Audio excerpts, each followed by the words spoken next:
Welcome again for another Chai Chat and Chant with Helen and Arun.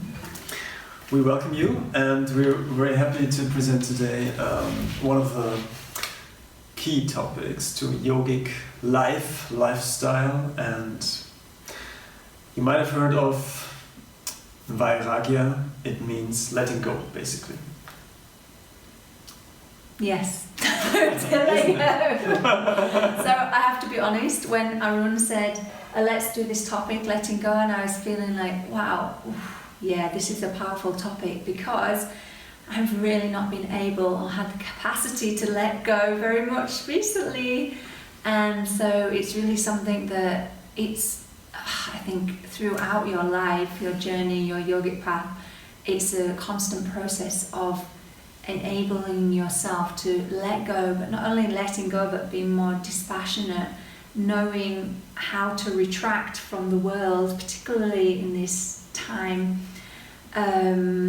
when things are completely going crazy around you, and it's like, how can you take a step back, take a step away from like the news, the media, and anything and anyone that's really not serving you, to connect to a global humanity, really. And it creates this divide of duality, separating you from the inner truth, and making this duality, this game of like,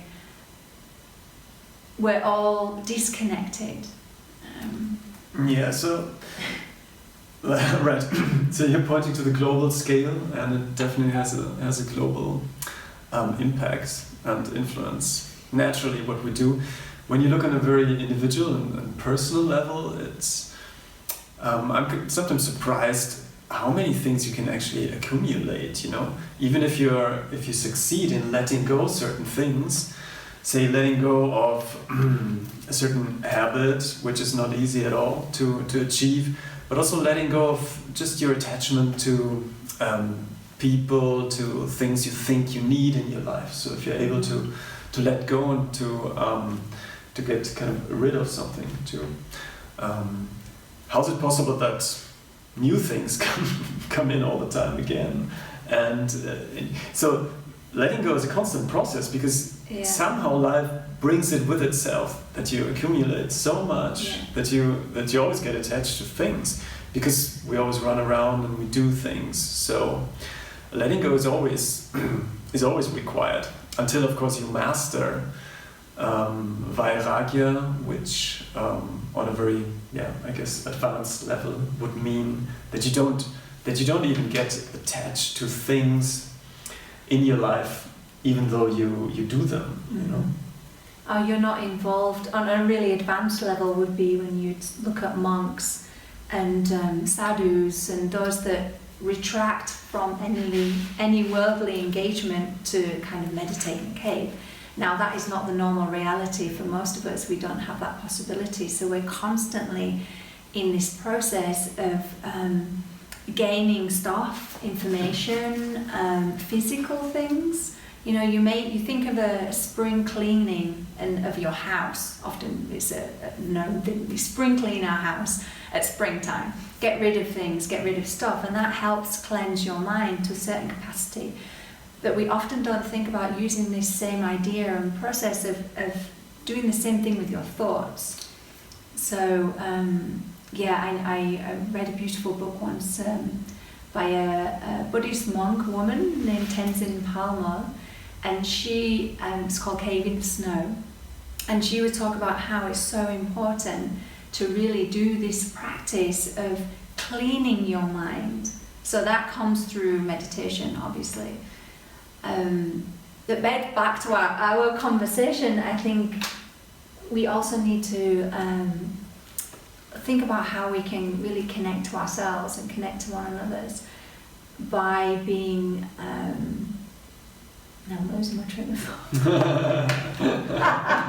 Yeah, I was just thinking about bring it back again to like the concrete life, or well, if you're just practicing yoga, say you're attending a yoga class, so in the end, savasana, which is the relaxation. In the end, usually you do it lying down on the floor, on your mat, so that would be Vairagya.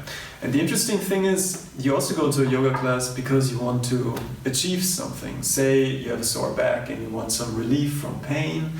Say you just want to keep your physical fitness, or you want to become a little bit more calm.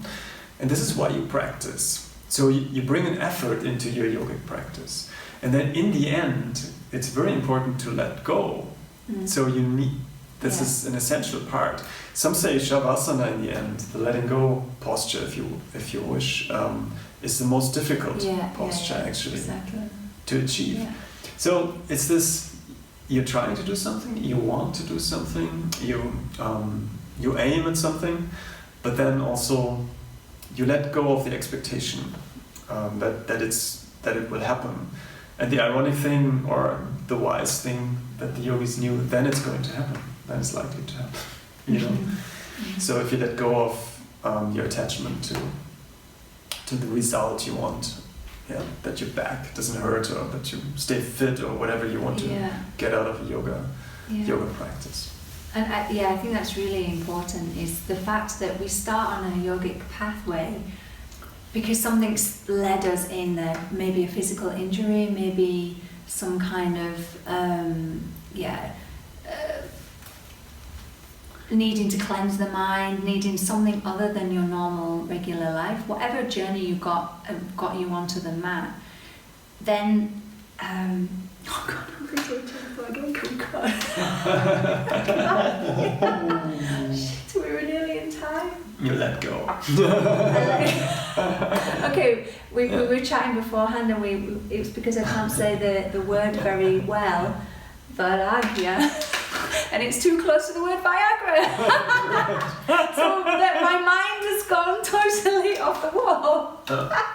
So we can carry on. No, we won't cut. Carry on. So the words are similar indeed.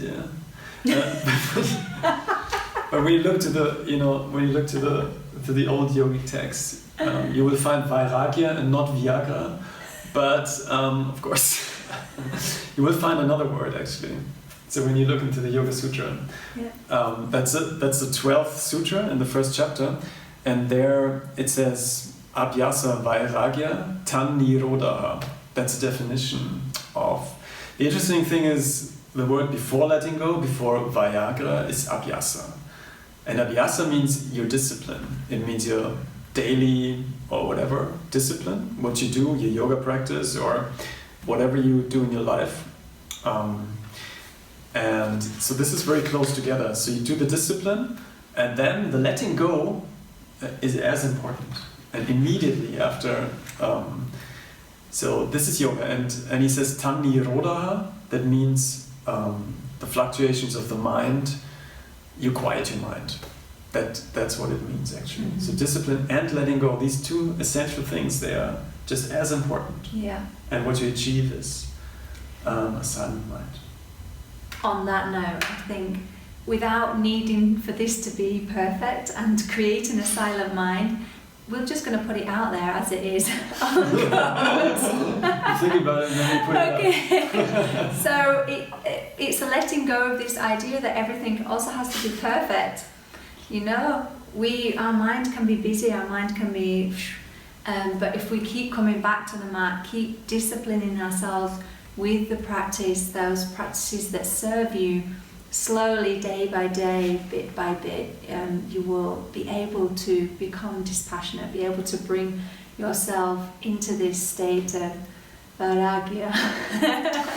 Very well. Hopefully, and choose not to be drawn into this every situation of being pulled into what we're kind of conditioned into, and then you can separate out, okay, what does serve me, what is serving me, and what is better for me to stay away from, the news, the media, the friends maybe that are not serving you so much, etc. So, and then you can come, hopefully we can finally end up in this place of letting go, letting go, letting go, letting go. Thanks very much. And letting go means exhale, so you can just enjoy. We sing a little mantra now. Yeah. Or a little longer, the Gayatri mantra. If you want, you can just close your eyes or sing along.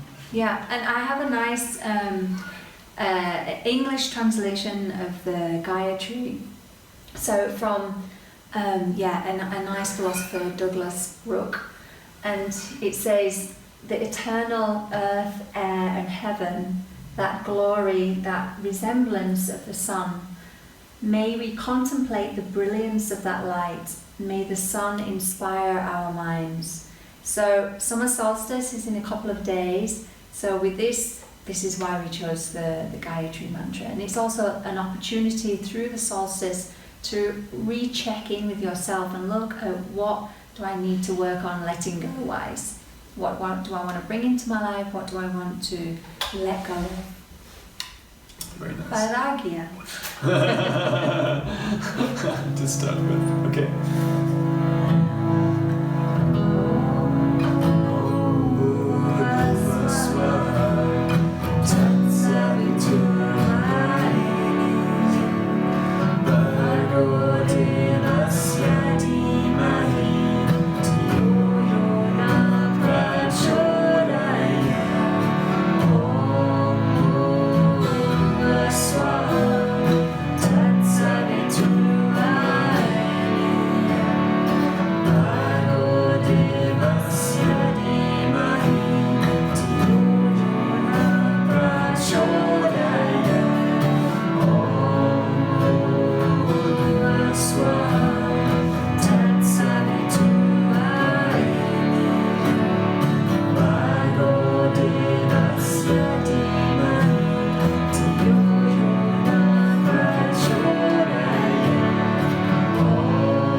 Thank you, Arun. Thank you, Helen. Namaste. Namaste, everybody. See you again soon.